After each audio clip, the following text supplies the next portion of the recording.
this is a core memory. I'm laying in bed with my son, putting him to sleep, and my phone rings. It's my friend Emily. And I'm like, something's wrong. It's 11 o'clock at night. Why is she calling me?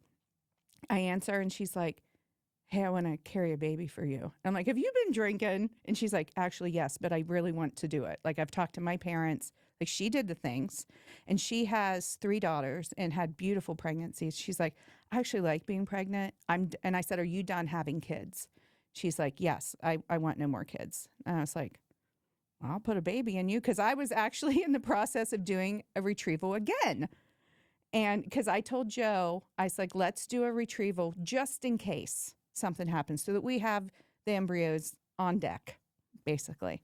And so February, a few months later, we transferred and got pregnant with Pax, and he's 9. So they literally fell into my lap.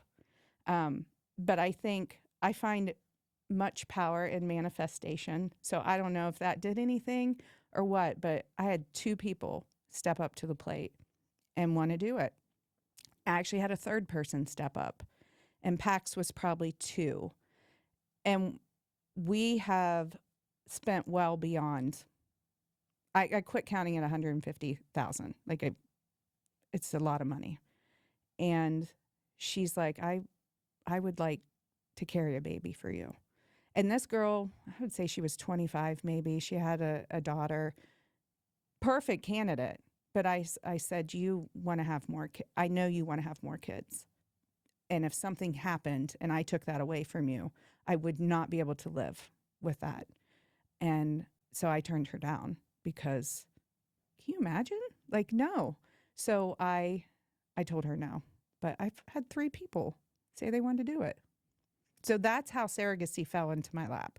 I'm not saying I wouldn't have got there on my own necessarily, but we had looked at, like, Children's has this, they used to have this thing called the Adoption Academy, where they kind of went over international and domestic adoption and what that means. And, they went through everything.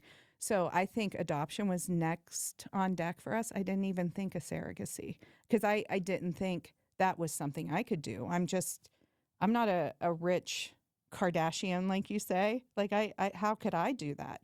Well, I did. And it was not near as intimidating as I thought it would be.